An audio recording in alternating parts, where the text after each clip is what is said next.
What you need to know about LEDs on newer cars. We'll clear all that up in a minute. Stand by.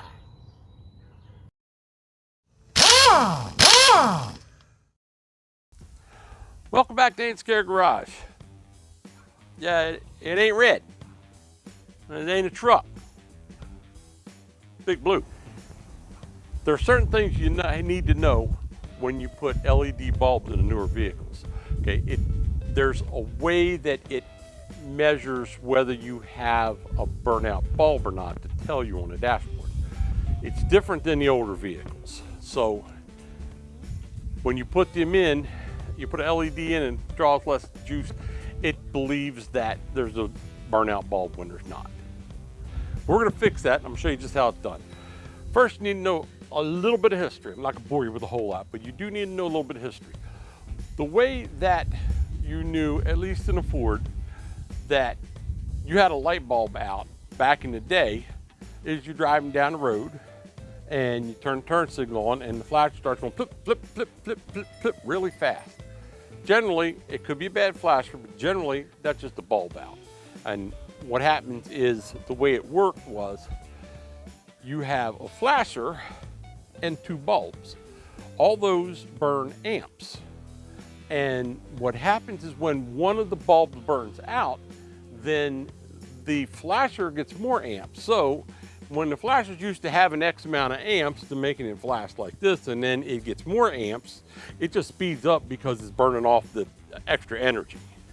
In the newer vehicles, everything changed. What happened was they came along with the OBD1 computer reading, which is like what's on Strappy, the old truck. What it did was the computer controlled everything on the engine, but that was about it.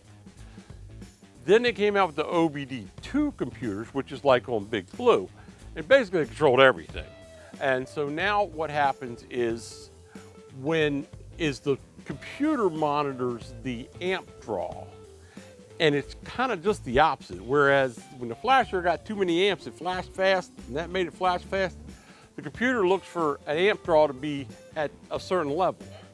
If you have a bulb out, then your amp draw drops because it's measuring the whole circuit, and you're only measuring one bulb.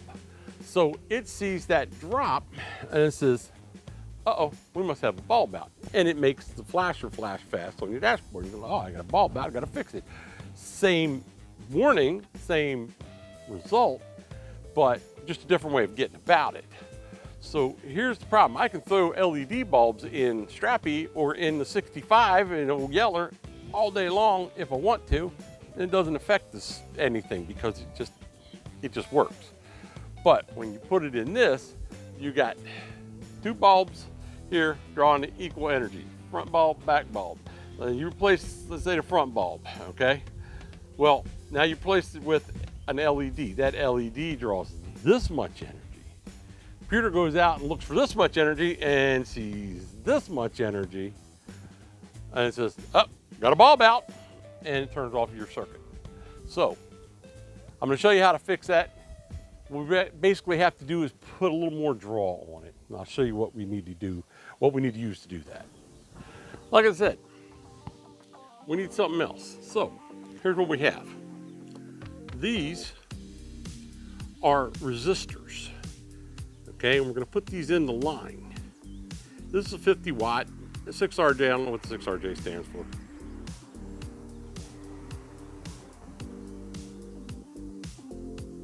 The 50 watts, the only thing I have to worry about. I've used 30 watts, they work too. It doesn't really matter, you just gotta put some draw in the line that you don't have now that you have LEDs in. The kit comes with these. I don't like these. I don't think they seal up well. I don't think they cut into the wire well. I don't really like the idea of cutting into the wire. And water can get down in there and then you got corrosion. So, you know, let's see, it wouldn't want to be a soldering paste, soldering iron. This is how we'll do it. This will be the right way to do it. And we'll also use shrink wrap. Now, what I did already was I used that liquid electrical tape I showed you, and I did it all on both ends of these. I believe water gets in these ends and rots these out, because this is where the failure always seems to happen. All right, so here's what we have. Pop the light bulb out so I can work with this thing. There you.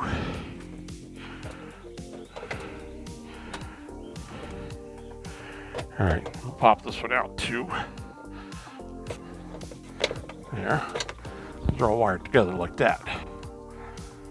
This here is called a flashback. I like them, they're cool. I'll show you what they look like. They shine white and then they shine orange. I'll show you how that works. Right now, I've got to fix this. See, this here is one that I had on before. First thing I'm gonna do here, see if we can't get this thing cut off here. Not a lot of room to work. Like that. And that gets rid of that. I have added wires to this because it just gets too short.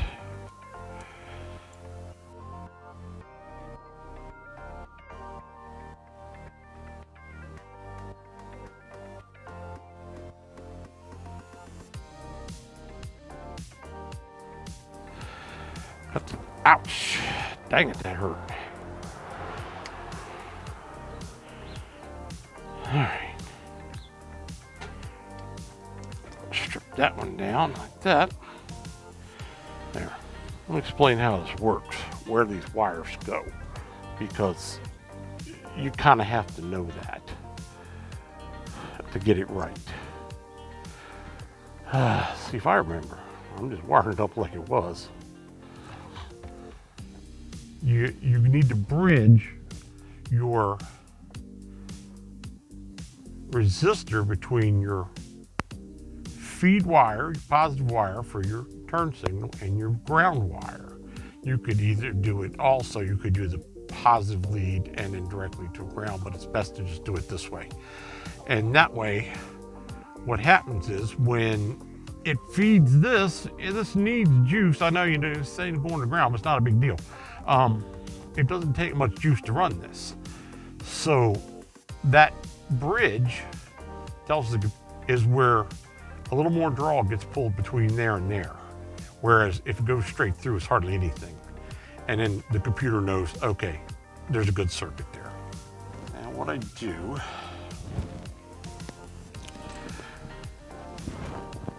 is I lose my thing off there. All right. This flux paste.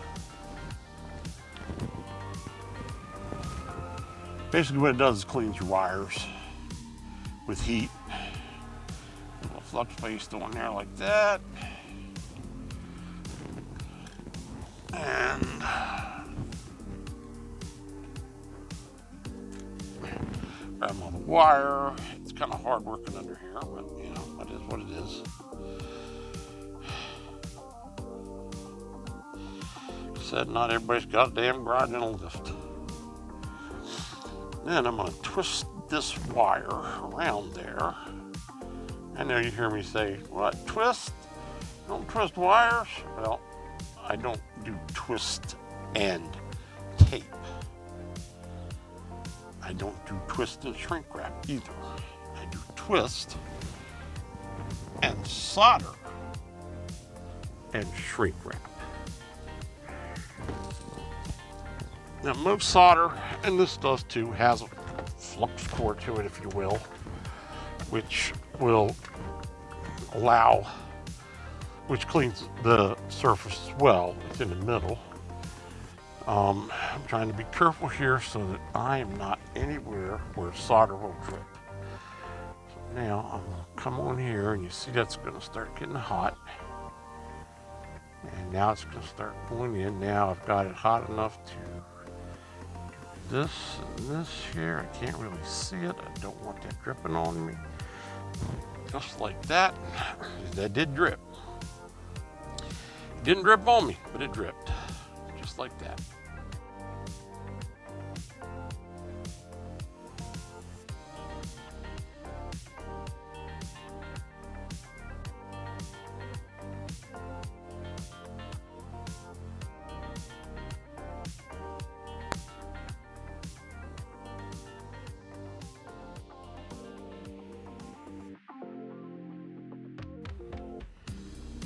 So that's done. Now we're gonna button this up.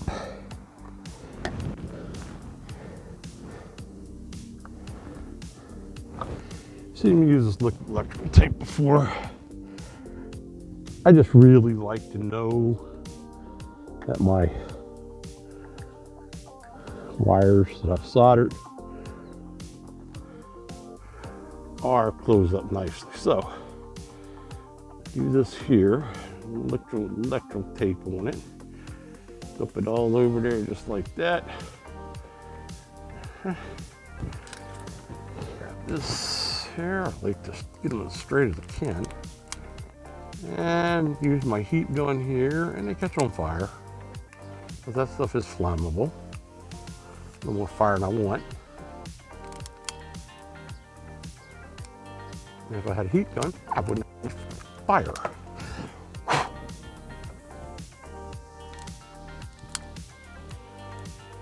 And you got it. I'm an idiot.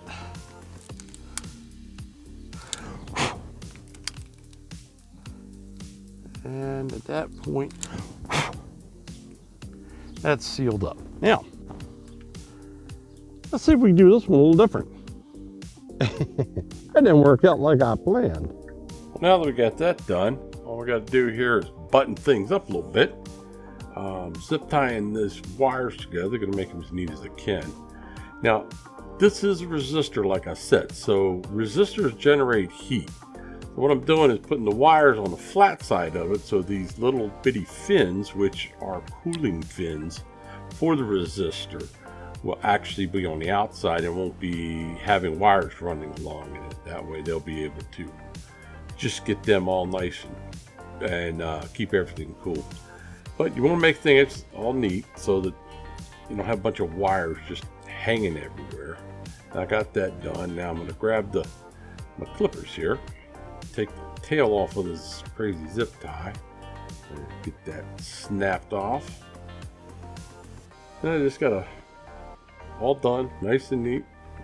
Shove it up here in the socket back where it was, and put the turn signal one in there. That's the big one. Get that sucker. Come on, you. Turn around there. Get that in there. Tighten that one down. Then put the little one in and get it all tightened down. And that's what we got. Nice and neat. Everything all cleaned up. Let's see how it looks. That's the yellow light. That's your amber. I keep saying yellow, but you know, orange, whatever. You know, it's the amber light. That's your turn signal flashing. And that lens looks horrible. It's all frosted over from being on the car for so many years, just like a plastic headlight would. And see, look at that on the white. Look at the haze on it. So it looks like we got a little more to do here. We're gonna have to clean that mess up and make it look good, because we don't want it like that. Remember what we did with the truck, with the tail lights and the clear coat? Well, hang on, we're gonna do that with this one. Now you'll see what it looks like when you do it to something that I actually care about. After fixing those flashers, I realized that the lenses on those aftermarket turn signal buckets I bought years ago look horrible. Remember this? I told you we'll do something with the front too, because it'll work for the front as well. That's what we're going to do to fix these lamps. Okay, so I apologize for the sound. I'm going to fix it this week. But you see, got the sucker out of this hole here. And you see how nasty it is? It's just fogged over. But if you remember what we did to the old lights on the back of the pickup, well, we're going to do that to these right now. Go make these like new, just like we did them, only better. But I want you to see what this looks like. See how fogged up it is? So if you want to see how this is actually done, what I'm going to do is I'm going to put a link right here. And if you click on that, that's my tail light video for Strappy here. And it shows you exactly the steps to get to where I'm going to start this at and come back in one. Okay? I don't know if you can see this. Yeah, I got a little overzealous. All that clear coat just cracked. When it's dry so I can wet sand it again. And when this dry, I already did my thing on it. And it's dry. We're going to try to clear coat this one more time.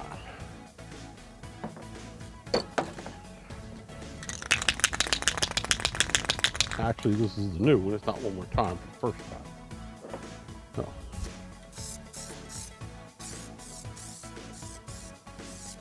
There. I'm stopping right there. I'm hoping that'll do good. Got that set up, and we'll put another coat in. After a couple of light coats, we'll let it dry in between. Has a little orange peel, so I wet sanded it. And I'm gonna buff the sucker out and see what we get.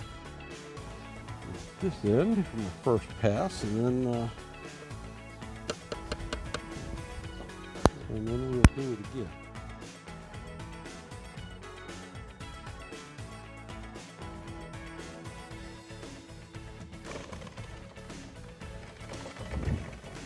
I'm not running this thing at a super high speed. Don't have to, especially since this is fresh clear coat. I mean, it hasn't had any chance to cure, which is okay. It's more chrome keeps flaking off and I keep getting it on the lens. Yeah.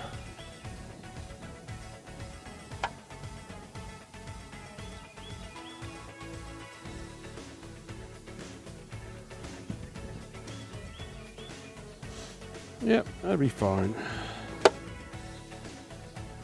Got a broken one. I